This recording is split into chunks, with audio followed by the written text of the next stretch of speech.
She had 18 minutes to save her future, while the woman bleeding on the sidewalk may have had 5 minutes to live. Sofia Bennett made her choice in less than 10 seconds. She dropped to her knees and saved a dying woman's life. But when she arrived at her exam 7 minutes late, covered in blood, the dean didn't see a hero. She saw a rule breaker. Sofia's scholarship was revoked instantly. 3 years of brutal work destroyed. What Sofia didn't know was that the woman she saved wasn't just anyone. And 24 hours later, a mysterious CEO would knock on her dorm room door at midnight with evidence that would expose a conspiracy, shake an entire institution, and prove that sometimes doing the right thing can cost you too much, but it can also change your life forever. Before we begin, drop your city in the comments and tell us where you are watching from. And don't miss the next story. Make sure you subscribe to Tailcraft. Boston, October 16th, 6:41 a.m. Sofia Bennett was running full sprint through empty streets, nursing textbook clutched to her chest, breath coming in white clouds. 12 blocks to campus, 18 minutes until her final exam. Miss it by 1 minute and the doors would lock. Her scholarship would vanish. 3 years of work gone. This wasn't just any exam. This was the exam. The one that determined whether she stayed in nursing school or lost everything. And Sofia had sacrificed everything to get here. 20-hour work weeks scrubbing dorm bathrooms. 3 outfits on rotation. Studying until 2 a.m. Up again at 5 a.m. sending half her paycheck to her grandmother, who lived on Social Security and hope. She never asked for help, never complained, never caused trouble. She just worked and tried to be invisible enough that no one would notice she didn't belong. But today she was going to prove she did belong. 16 minutes. Then she saw her. An older woman collapsed at the bus stop. Designer coat soaking in dew, one hand pressed to her neck. Blood dark red, too much blood seeping between her fingers. Her other hand reaching toward nothing. And here's what broke Sofia's heart. People were walking past. A businessman glanced over, checked his watch, kept walking. A woman with a stroller crossed to the other side. A jogger ran right by, earbuds in, eyes forward. Nobody stopped. The woman's lips were turning gray, her breathing shallow, desperate. Sofia's phone buzzed. 16 minutes. She was suddenly back in that hospital room 5 years ago, watching her mother die while doctors said, "We did everything we could." The ambulance had taken 40 minutes. Her mother paid for that delay with her life. The woman whispered, "Please ... Don't leave me." Sofia looked at her phone. At the exam that would determine everything. Then at the woman dying while the world walked past. Her hands were shaking when she dropped to her knees. But the second her fingers touched the woman's neck, everything changed. The shaking stopped. Training took over. Airway check. Bleeding severe, needs pressure. Pulse weak but there. Sofia pressed her hands firmly against the wound and dialed 911 with one bloody hand. I have a woman, approximately 60, collapsed at a bus stop on Huntington Avenue. Severe neck bleeding, possibly arterial. I'm a nursing student. Send an ambulance now. Her textbook fell into a puddle, soaking with dirty water and blood. She didn't notice. 14 minutes. The woman's eyes focused on Sofia's face, desperate and grateful. Sofia kept her voice calm. You're going to be okay. I've got you. You're not alone. 10 minutes. Sofia's mind screamed at her, run. You can still make it. But she'd learned something watching her mother die. Sometimes enough isn't enough. 6 minutes. What's your name? Sofia asked, keeping the woman conscious. Catherine, she whispered. Catherine Lawson. 4 minutes. Sofia checked her phone one more time, vision blurring with tears. She'd lost. There was no way to make it now. 3 years of work. Gone. But looking at Catherine, This woman who'd been invisible to everyone else, Sofia, knew she'd made the only choice she could live with. 2 minutes. Sofia, Catherine whispered, you're sacrificing something important, ... You're a human being, Sofia said quietly. That's more important. Finally, sirens. The ambulance arrived. A paramedic looked at the patient and went still. That's Catherine Lawson. The name meant nothing to Sofia. The paramedics took over. One touched Sofia's shoulder. You saved her life. Another 5 minutes and we'd have been too late. But Sofia was checking her phone. 7:07 a.m., 7 minutes late. She ran. The nursing building loomed ahead. Sofia took stairs 3 at a time, burst through doors. Room 304 door closed. Through the window, her classmates hunched over exams. Her empty seat, 3rd row left, where she'd imagined proving she belonged. She knocked. Hard. Dean Patricia Morrison opened the door. Silver hair pulled tight, eyes like ice. She looked at Sofia, the blood, the desperation, and her expression never changed. Miss Bennett, the exam began 7 minutes ago. I know. I'm sorry. There was an emergency. A woman collapsed. The door closes at 7. No exceptions. She was dying. I'm a nursing student. I couldn't just... No one asked you to save anyone, Miss Bennett. Dean Morrison's voice was cold steel. Your responsibility this morning was to be in this room at 7. You failed. Please. This exam determines my scholarship. Then perhaps you should have considered that before playing hero.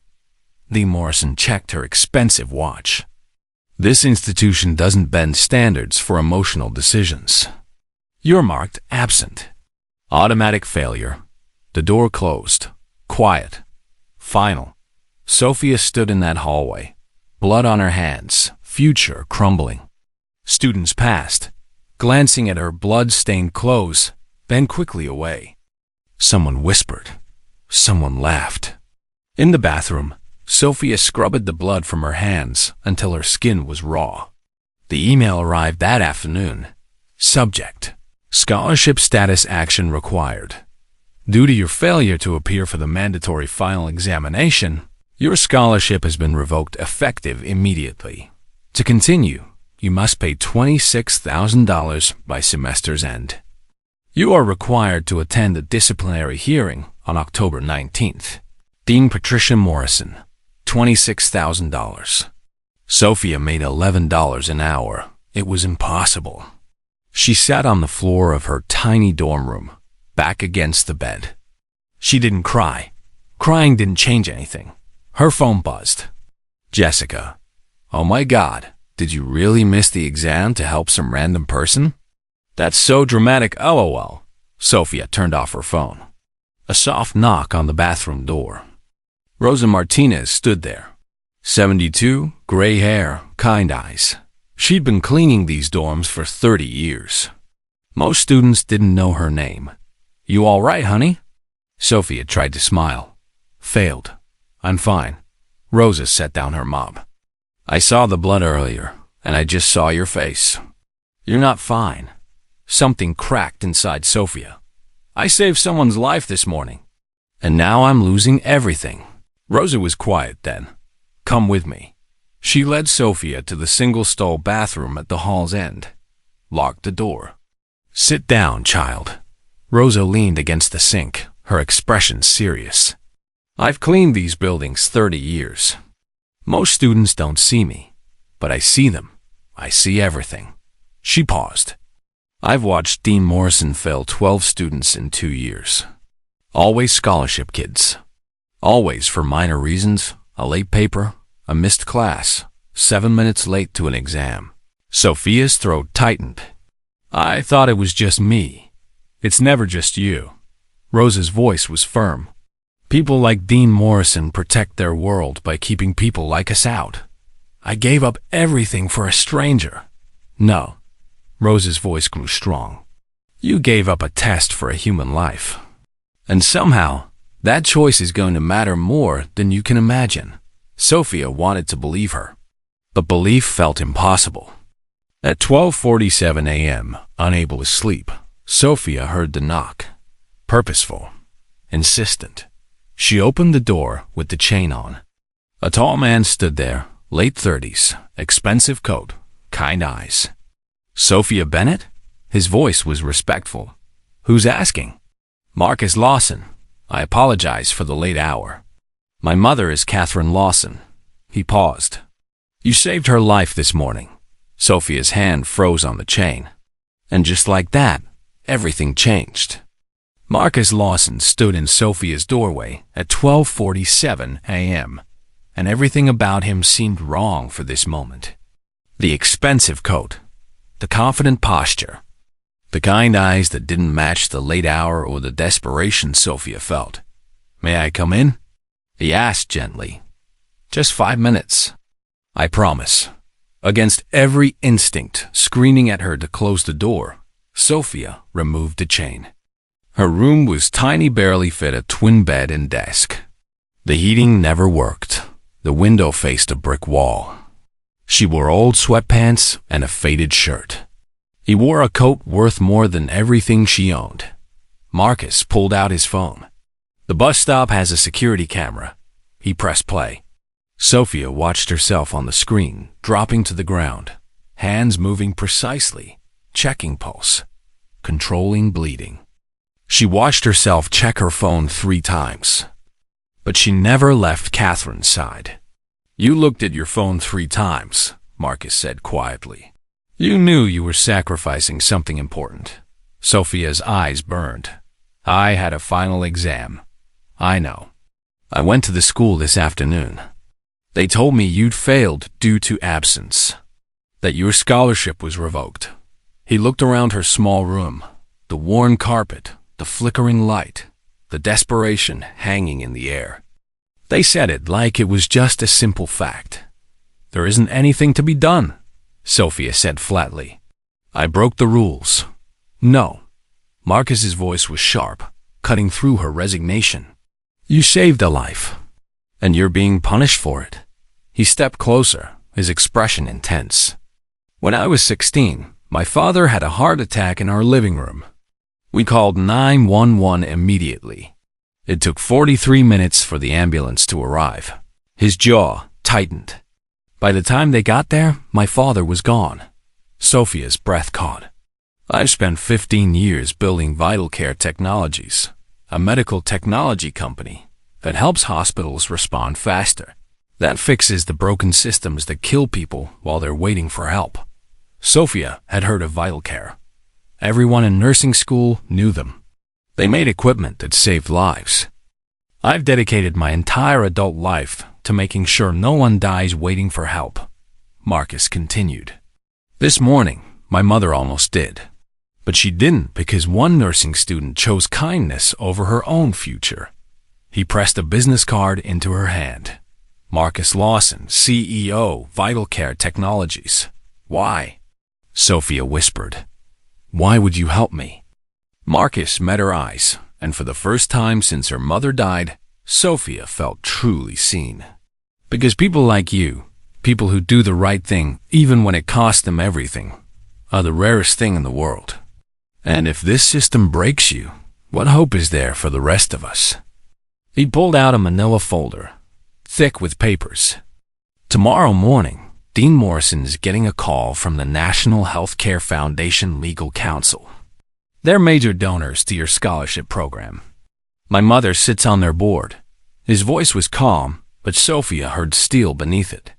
They're requesting to attend your disciplinary hearing, and they're bringing evidence of a pattern of unfair treatment towards scholarship students from low-income backgrounds. Sofia's heart pounded. A pattern? My company has been investigating after several promising nursing candidates mysteriously disappeared from programs across the city. We suspected something, but we lacked a clear case. He paused. Until now. You going to fight the school?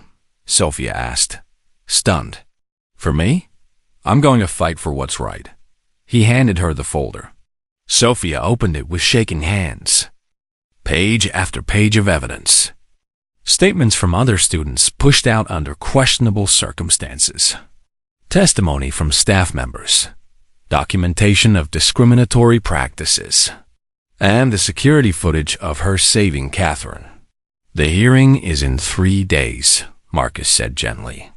I know you're scared, but you don't have to face this alone. Not anymore. For the first time in 3 years, maybe her whole life, Sofia felt something shift inside her chest. Not just hope. Something stronger. The feeling that maybe the world had space for people like her after all. Thank you, she whispered. Marcus's expression softened. Thank you, Sofia Bennett. You reminded me why I started this work. You reminded me what courage actually looks like. After he left, Sofia sat on her bed and opened the folder. The first document was a statement from a student named David Kim, expelled 2 years ago for missing 3 classes. Classes he'd missed because he was working night shifts to pay for his dying sister's medications. He'd provided documentation. Dean Morrison had expelled him anyway. The second was from Maria Santos. Failed for submitting a paper 2 days late. A paper delayed because she'd been hospitalized for exhaustion after working 70 hours that week. She provided a doctor's note. Dean Morrison had rejected it. Statement after statement. 12 students total. All scholarship recipients. All from low-income backgrounds. All pushed out for minor infractions, while wealthy students received second chances without question. At the bottom of the folder was an email chain. Sofia's hands trembled as she read Dean Morrison's words. We need to be more selective about scholarship distributions. These students often lack the cultural fit necessary for our institution's reputation. Too many create disruptions and require accommodations that compromise our standards. Another email, more recent. The Bennett girl is exactly the type of problem I've been warning about. No respect for authority, constantly questioning established protocols, always finding excuses. We should use this absence as an opportunity to remove her from the program. Sofia's vision blurred. This wasn't about the exam. This had never been about the exam. Dean Morrison had been looking for an excuse to fail her, and Sofia had given her one.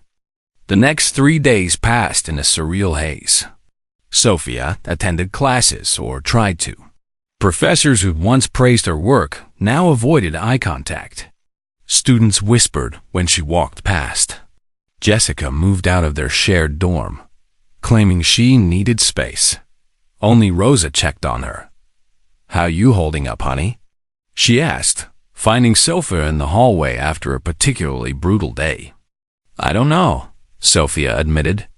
Marcus Lawson says he's going to fight for me. But what if it doesn't work? What if they just see me the way Dean Morrison does, as someone who doesn't belong? Rosa set down her mop and looked at Sofia with fierce intensity.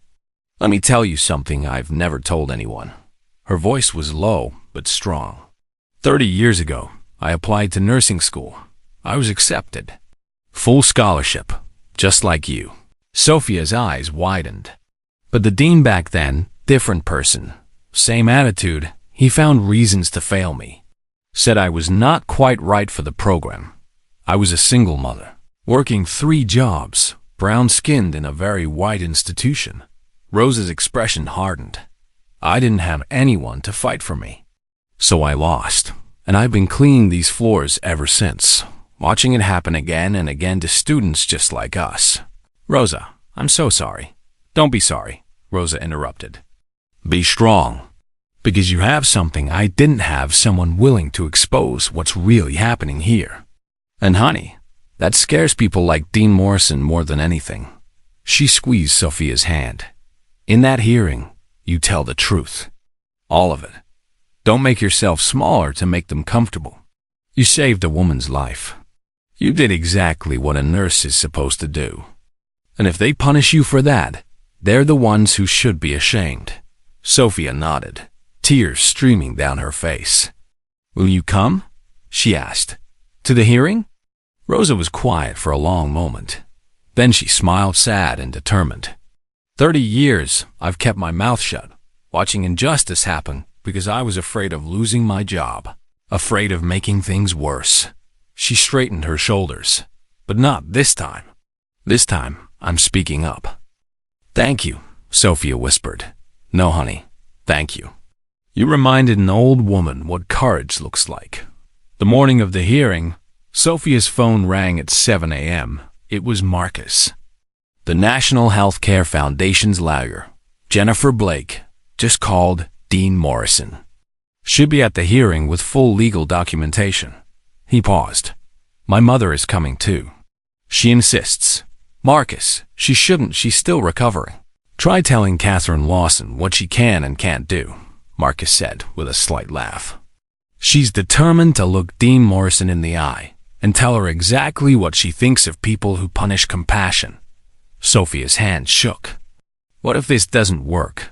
It will work, Marcus said firmly, because the truth is on your side. And sometimes, Sofia, that's enough.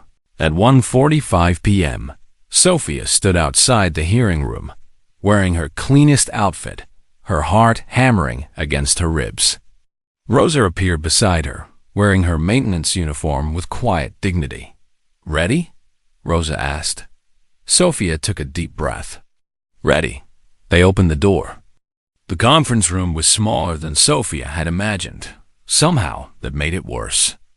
A long wooden table dominated the space, with 5 administrators seated on one side like judges at a tribunal. Dean Patricia Morrison sat at the center, a thick folder placed precisely in front of her. Her silver hair pulled back so tightly it looked painful. Sofia sat alone at the opposite end. The distance between them felt like a chasm. The room smelled of old coffee and furniture polish. Late afternoon sun slanted through the blinds, casting bars of amber light across the table. It should have felt warm. Instead, it felt oppressive, like being trapped in a cage made of light. Professor Williams, head of the nursing department, spoke first. He was older, kind-faced, but clearly uncomfortable with whatever was about to happen. Miss Bennett, we've convened this hearing to discuss your conduct on October 16th. Can you explain? In your own words, what happened that morning? Sofia's voice came out smaller than she wanted. I was heading to my final exam when I saw a woman collapsed at a bus stop. She was bleeding severely from her neck. I stopped to help. By the time paramedics arrived and I could leave, I was 7 minutes late for the exam. And you understand that missing a scheduled exam is a serious academic violation? Professor Williams asked gently. Yes, sir. But I am a nursing student. Sofia's voice grew slightly stronger. Aren't we supposed to help people in medical emergencies? There are appropriate channels, Dean Morrison interjected smoothly, her voice like ice wrapped in silk. Calling 911, for instance. Not playing paramedic without proper supervision, and then using it as an excuse for academic failure. Sofia flinched. I wasn't playing, I was trained. I knew what needed to be done. The woman was dying. Perhaps? Dean Morrison opened her folder with deliberate slowness. But let's discuss your overall conduct, Miss Bennett. In the past year, you've submitted 2 assignments late, missed 3 classes, and repeatedly questioned established protocols in classroom discussions, suggesting, implicitly, that our methods are insufficient. Sofia's hands clenched in her lap. I submitted late because I work 20 hours weekly to support my grandmother. I missed classes because my hospital shifts ran long. And I never said methods were insufficient. I asked questions about new research. Questions that suggested you knew better than your professors? Dean Morrison's tone was arctic. That's not fair. What's not fair, Miss Bennett, is believing rules don't apply to you because you have a difficult situation. Dean Morrison's eyes were cold and sharp. Many students work. Many face financial challenges. They still show up on time. They respect authority. They don't create dramatic situations and then demand special treatment. The room went very quiet. The other administrators shifted uncomfortably. Professor Williams cleared his throat. Dean Morrison, I don't think the characterization is entirely appropriate. The door opened. Marcus Lawson walked in first, his presence commanding immediate attention. Behind him came a woman in a gray suit carrying a briefcase, professional, severe, radiating authority. Then Rosa Martinez in her cleaning uniform, moving with quiet dignity that somehow filled the room. And finally, Catherine Lawson, one arm in a sling, face still pale, but her eyes blazing with purpose and fury. Dean Morrison stood abruptly, her composure cracking. "This is a closed hearing. You cannot." "Actually, we can." The woman in gray set her briefcase down with a decisive thud that echoed like a gavel. "My name is Jennifer Blake. I'm legal counsel for the National Healthcare Foundation. Under Clause 7 of your scholarship agreement, we have explicit right to attend any hearing involving our sponsored students." She placed a folder on the table, much thicker than Dean Morrison's. "I have a copy of the agreement you signed 3 years ago right here. Perhaps you'd like to review it?" Dean Morrison's face went white. "You had no right to access our internal records. We had every right under our donor agreement," Jennifer said calmly, opening her folder. "Your administrative assistant was very helpful. Thank you for keeping such detailed documentation." She pulled out several documents and spread them across the table like evidence at a crime scene. "We've been investigating over the past 72 hours. In 3 years, 14 students on full scholarship have been expelled or forced to withdraw from this nursing program." Jennifer's voice was measured, professional, devastating. "All 14 from low-income backgrounds. All 14 removed for minor infractions, late assignments, attendance issues, what you've termed attitude problems." She looked up, her gaze steady and unblinking. "Meanwhile, we found 3 documented cases where students from wealthy donor families missed entire exams and simply received makeup tests without any disciplinary action. One student missed 4 classes in a single semester and received no warning whatsoever." Professor Williams looked genuinely shocked. "Dean Morrison, is this accurate?" Jennifer continued before Morrison could respond. "We also found emails. Would you like me to read them aloud, or would you prefer to address them yourself?" Dean Morrison's jaw tightened. "Those were private communications taken out of context. Let me provide context then." Jennifer pulled out printed emails. "This one is from Dean Morrison to the admissions committee, dated 18 months ago. We need to reduce scholarship slots. These students often lack the cultural fit necessary for our institutional reputation." The words hung in the air like poison. Here's another, from 6 months ago.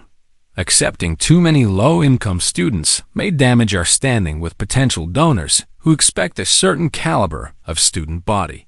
Professor Williams's face had gone pale. Another administrator, Professor Reeves, looked horrified. The others stared at Dean Morrison with growing disgust. "And this one," Jennifer said, her voice sharp now, "is from 4 days ago. After Miss Bennett's absence, this is exactly the opportunity we need to remove her from the program. She's been a disruption since enrollment." The silence was deafening. Marcus stepped forward, his voice controlled but carrying an edge of barely restrained anger. "For 15 years, I've built vital care technologies with one mission: fixing the broken systems that let people die waiting for help. I started that company because the system failed my father. He died while we waited 43 minutes for an ambulance." He gestured toward Sofia. This young woman did exactly what every healthcare professional should do. She saw someone dying, and she acted. She sacrificed everything she'd worked for to save a stranger's life. His voice grew harder. "And your response was to punish her for it, to use it as an excuse to push her out, just like you've systematically pushed out 14 other students whose only crime was being poor." Catherine Lawson stepped forward then, moving carefully but with unmistakable determination. When she spoke, her voice was quiet, but it filled every corner of the room. "I was dying on that sidewalk. Cars passed me by. People walked around me like I was invisible. Just another inconvenient problem." Her voice trembled slightly.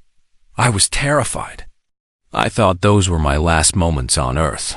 She looked directly at Sofia, her eyes shining with tears. But this young woman, she saw me.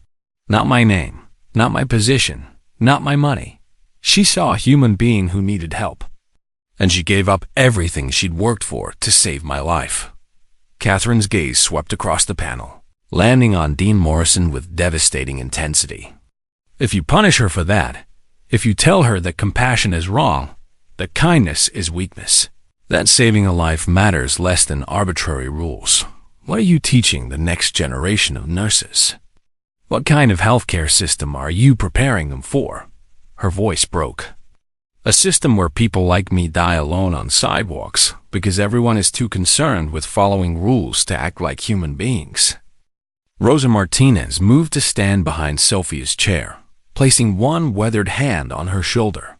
When she spoke, her voice was soft but carried 3 decades of suppressed truth. I've worked in this building for 30 years.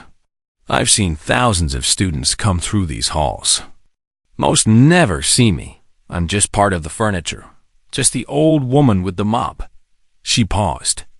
But I see them. I see everything. Rose's voice grew stronger, more certain. This young woman cleans dorms on weekends to survive. She says please and thank you to everyone, including cleaning staff. She asks about my grandchildren by name. She holds doors. She studies until midnight in the library, then walks home alone through dark streets because she can't afford the campus shuttle. Rose's hand tightened on Sofia's shoulder. She never complains, never asks for special treatment. She just works and tries to be good enough for a world that keeps telling her she's not. Her voice carried decades of pain. I've watched Dean Morrison systematically push out students like Sofia, students who work hard, care deeply, who would make exceptional nurses. Students who remind people like her that privilege isn't the same as merit. Rose's eyes met Dean Morrison's directly for the first time in 30 years. I've stayed silent because people like me don't speak up in rooms like this. We keep our heads down and our mouths shut because we're afraid. Afraid of losing our jobs. Afraid of making things worse. Her voice filled with quiet power. But not today. Today I'm telling you that Sofia Bennett belongs here more than most students I've seen. She has the heart of a true healer. And if you can't see that, you have no business training nurses. The room was completely still. Professor Williams looked shaken. The other administrators were staring at Dean Morrison with expressions ranging from shock to disgust. Jennifer Blake pulled out a tablet. We have one more piece of evidence. She pressed play. The panel watched in complete silence as the security footage rolled. Sofia running down the street, stopping abruptly, dropping to her knees beside Catherine. Her hands moving with precise, practiced expertise, checking airway, applying pressure, monitoring vitals. They watched her pull out her phone and check the time once, twice, 3 times.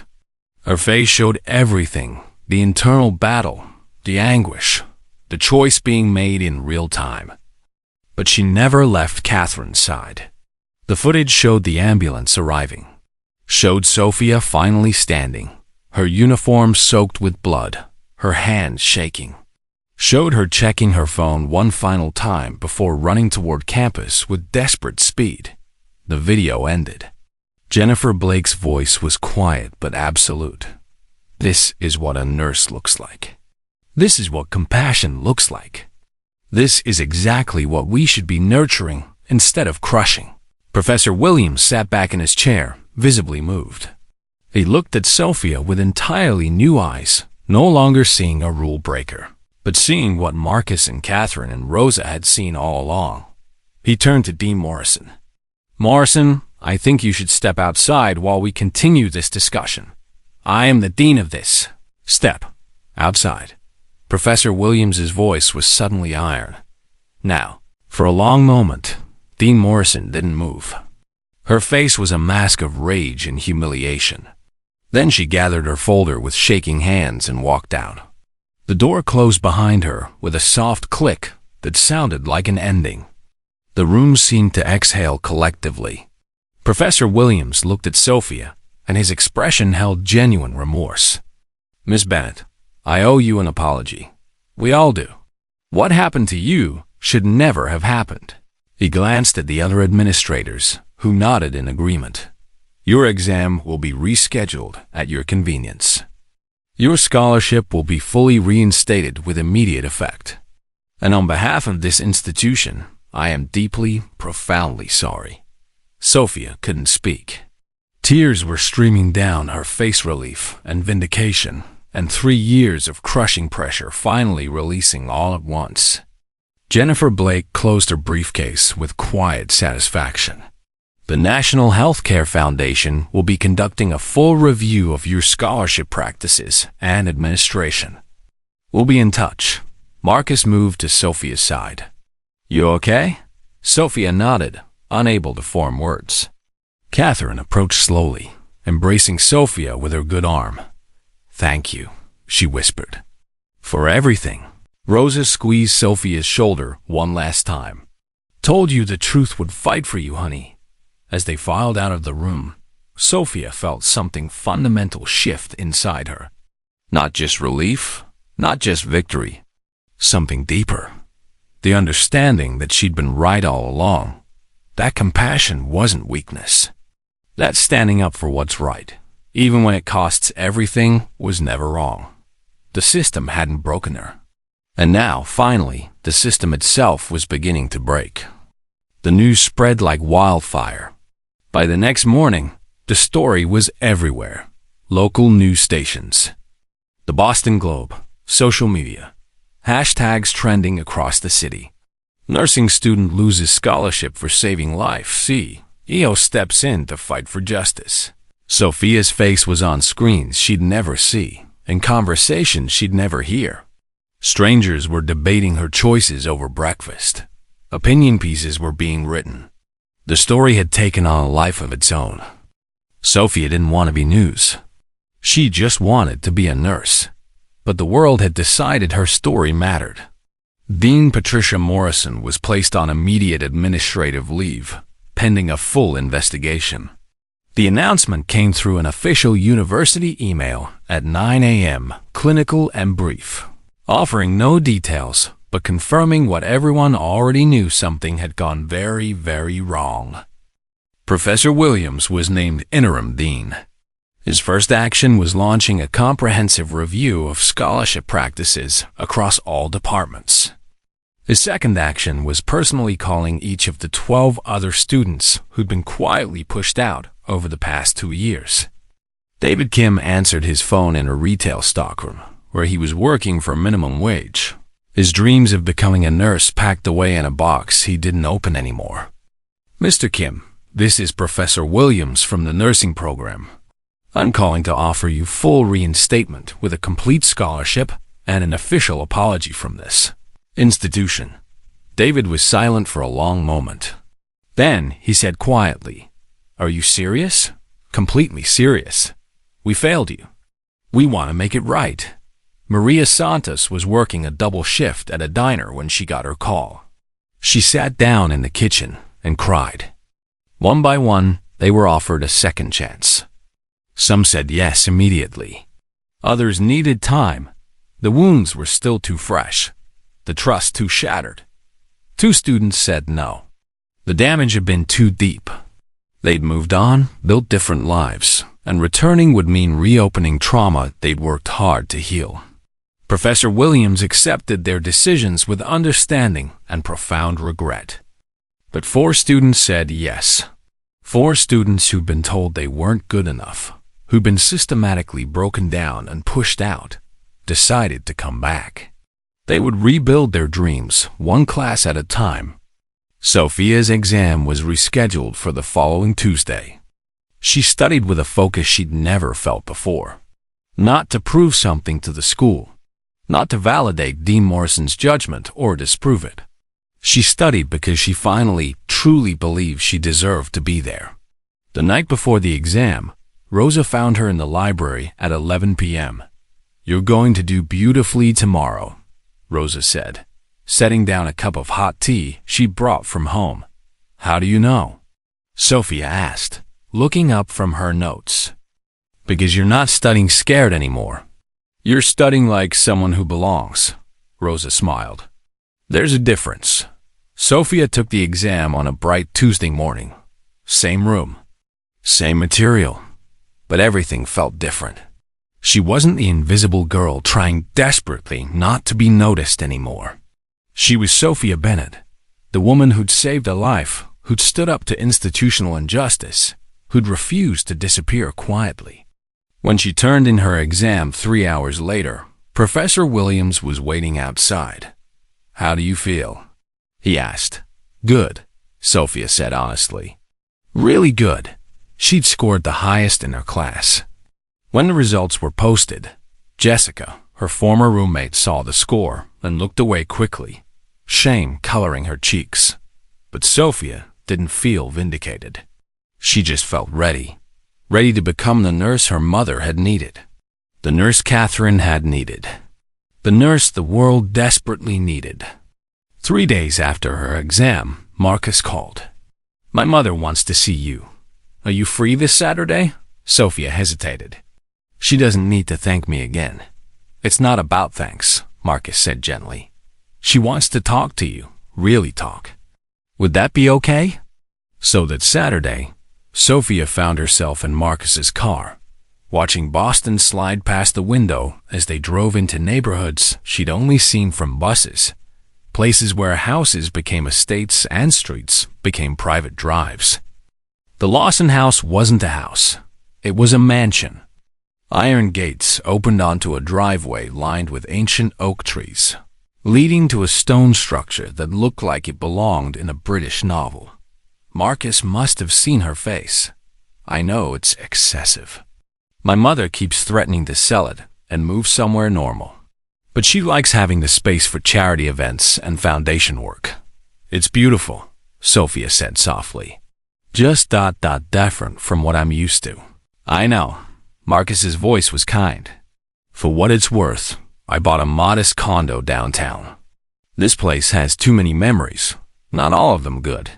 Catherine was waiting in a sunlit sitting room, wrapped in a cream blanket, her arms still in the sling but her color much better.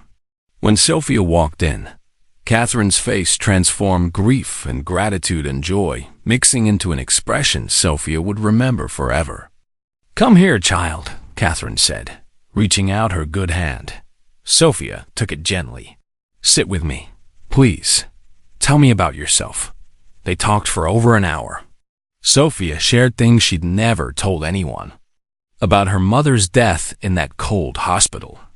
About watching doctors shake their heads while Sofia held her mother's hand, knowing help had come too late. About the fear that she wasn't strong enough to make a real difference. About staying up studying until her eyes burned, terrified that one mistake would prove she didn't belong.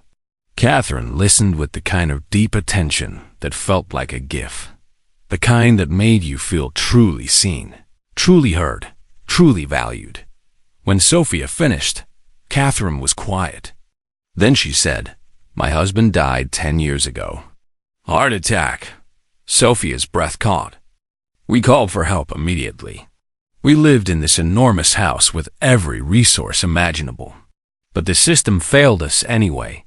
Catherine's voice was steady, but heavy with old grief. "The ambulance should have been there in 8 minutes. It took 43. Marcus was 22 years old. He held his father's hand while we waited. I watched my son grow up in those 43 minutes, watched him realize that money and power meant nothing when the system was broken." She glanced at Marcus, who stood by the window, shoulders tense with memories he couldn't shake. He built his entire company because of that day. Every piece of technology, every emergency protocol, every innovation. It's all him trying to save his father over and over again. Marcus turned slowly. His eyes met Sofia's, and she understood completely. They were the same, both shaped by the people they couldn't save, both trying to turn grief into purpose, both believing that the system could be better, had to be better, because the alternative was unbearable. Your mother would be so proud of you, Catherine said gently. You became exactly what she hoped you'd be. Someone who sees people. Someone who helps. Someone who doesn't look away. Sofia's eyes filled with tears. She'd spent 3 years wondering if she was good enough, if she belonged, if she deserved to take up space in a world that kept telling her she didn't. But sitting in this room with 2 people who'd also lost someone to a system that failed, she felt something shift. Not healing, exactly. The wound was still there. But maybe the beginning of healing. The possibility of it. When it was time to leave, Marcus walked her to the car. The sun was setting, painting the sky in layers of amber and rose and deep purple. Thank you, Sofia said quietly. For everything. The hearing, the liar, fighting for me when no one else would. You don't have to thank me. Marcus's voice was gentle but firm. You saved my mother's life. You did what the system couldn't do, what money couldn't buy. You were there. And you didn't look away. He paused, seeming to gather his thoughts. There's something else. I've been developing a new scholarship program through VedoCare full tuition for nursing students from low-income backgrounds, plus living stipends so they don't have to work multiple jobs while studying. Sofia's heart began to race. I'd like you to be the first recipient. Not because you saved my mother, though I'll never stop being grateful for that, but because you represent exactly what we want to invest in. Intelligence, compassion, courage. The qualities that make truly exceptional nurses. Sofia couldn't speak. Tears streamed down her face as Marcus continued. You won't have to clean dorms anymore. You won't have to choose between rent and textbooks. You can focus entirely on becoming the nurse you're meant to be. Sofia finally found her voice. Marcus, I don't know what to say. Say you'll accept it. Say you'll keep being exactly who you are. Yes, Sofia whispered. Yes. Thank you. On the drive back, neither spoke much. But the silence was comfortable, filled with understanding and possibility. When Marcus pulled up to her dorm, Sofia reached for the door handle. But Marcus gently touched her arm. You changed my world, Sofia Bennett, he said quietly. You reminded me why this work matters. You reminded me what real courage looks like. And for the first time in 3 years, maybe in her entire life, the shy girl who'd spent so long trying to be invisible finally believed she deserved to be seen.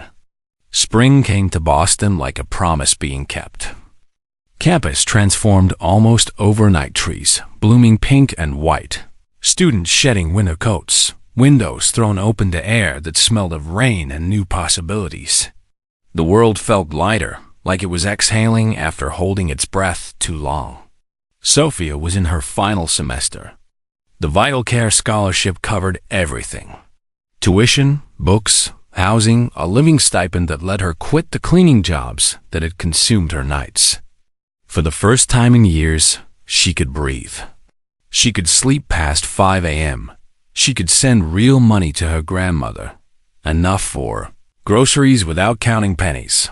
Enough for medications without anxiety. Her grandmother cried when Sofia told her, Mia, you don't have to. I want to, abuela. Let me help you for once.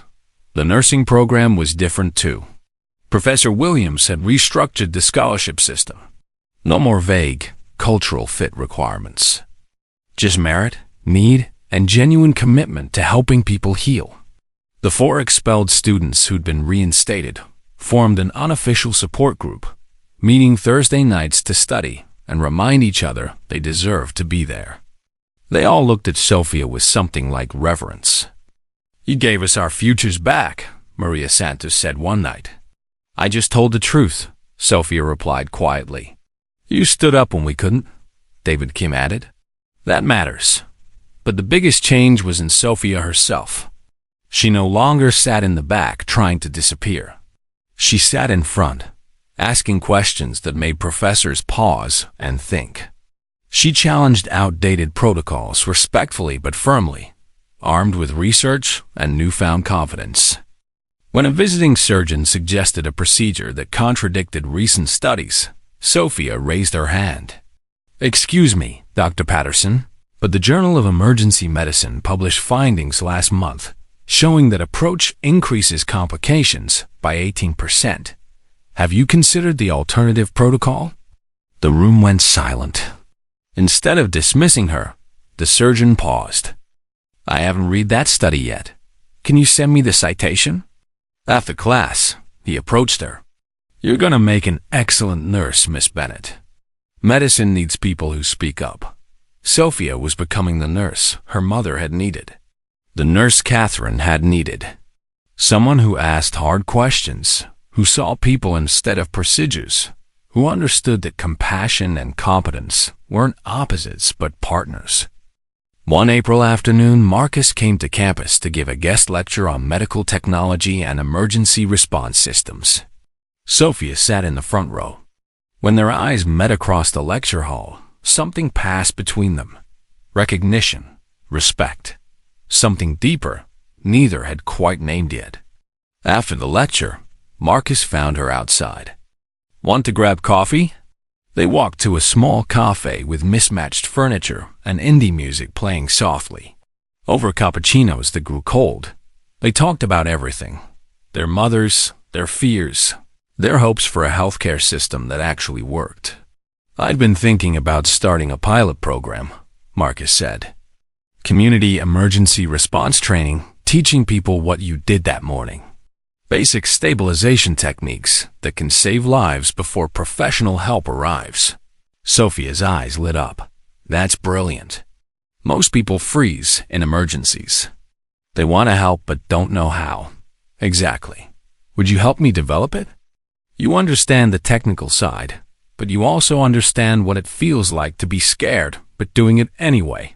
"Yes," Sofia said without hesitation. "Absolutely yes." Their hands rested on the table, inches apart. Marcus's fingers moved slightly, brushing hers. The touch was gentle, tentative, electric. Neither pulled away. "You know what's strange?" Marcus said quietly. "The worst day of your life, the day you lost everything, was the day my mother's life was saved. The day I met you. How the moments that break us can remake us into something better. My mother used to say, 'We're all just walking each other home,'" Sofia said softly. "That everyone we meet is either teaching us something or learning something from us." She looked at him, this man who'd fought for her when no one else would. "I'm starting to understand what she meant." The cafe's closing. They walked back toward campus slowly, neither wanting the conversation to end. At the campus edge, where old streetlights cast pools of warm amber light, Marcus stopped. "Can I tell you something?" "Always," Sofia said. "You didn't just save my mother that morning. You saved something in me too." His voice was raw, honest. "I'd started forgetting why I was doing this work. It had become about success, metrics, beating competitors. But watching you, seeing someone give up everything just to help a stranger, it reminded me what this is supposed to be about." Sofia felt her heart expanding. "You gave me back my future," she said. "You fought for me when I couldn't fight for myself. You saw me when the world wanted me invisible. We fought for each other," Marcus said simply. He reached out and tucked a strand of hair behind her ear, his touch impossibly gentle. "Is it okay if we keep doing that? Fighting for each other?" "More than okay," Sofia whispered. Marcus smiled, a real smile, the kind that reached his eyes and made him look younger, less burdened. "Good, because I'm not going anywhere, Sofia Bennett." The campus was quiet around them. The spring air was cool and perfect, carrying the scent of blooming trees and fresh possibility. Sofia understood, finally, what her mother had tried to teach her all those years ago in that hospital room. "Promise me something, Maya," her mother had whispered. "Promise me you'll be kind, even when it's hard. Especially when it's hard. Because kindness, real kindness, that's what changes the world." Sofia had promised. And she'd kept that promise on a cold October morning when everyone else walked past a dying woman. That choice had cost her everything. and then given her everything back transformed, deeper, more meaningful than she could have imagined.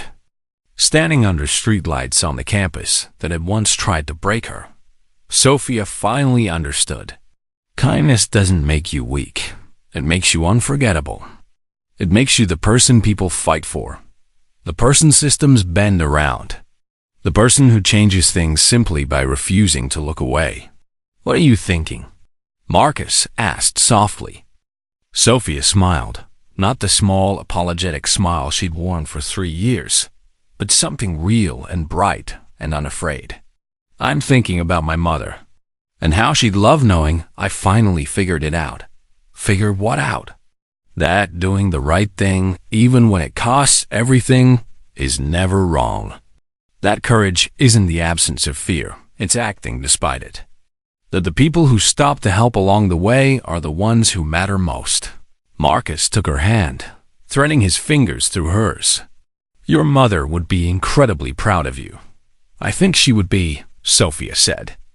And for the first time since that terrible hospital morning 5 years ago, she felt her mother's presence not as grief, but as guidance, not as loss, but as legacy.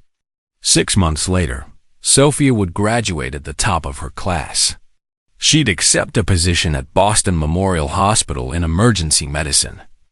The Vital Care Community Response Program would launch that fall, training hundreds of people in basic emergency care. They'd save 17 lives in the first year alone. Rosa Martinez would retire with a ceremony honoring her 30 years of service.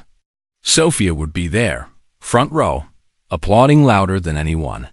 The 4 reinstated students would all graduate and become nurses, bonded by shared survival and second chances. And Marcus and Sofia would build something neither expected, a partnership rooted not in saving each other, but in choosing each other every single day. But that night, standing under campus streetlights with spring air on their faces and possibility stretching before them, none of that had happened yet. That night, they were just 2 people who'd found each other in the wreckage of broken systems and personal grief. 2 people who'd learned that sometimes losing everything is the only way to discover what truly matters. "Ready to go change the world?" Marcus asked, squeezing her hand. Sofia looked at him, at the campus that had tried to break her, at the life she'd built from ruins and resilience. "I think I already started," she said. And hand in hand, they walked into a future built on courage, compassion, and the unshakable belief that one person choosing kindness over convenience really could change everything. Because Sofia Bennett had learned the most important lesson of all: the world doesn't need perfect people. It needs brave ones. People willing to stop when everyone else walks past. People willing to sacrifice when everyone else protects themselves. The shy girl who once believed she didn't deserve to take up space had become someone unforgettable. Not because she was extraordinary, but because when it mattered most, she chose to be kind. And that, it turned out, was the most extraordinary thing of all.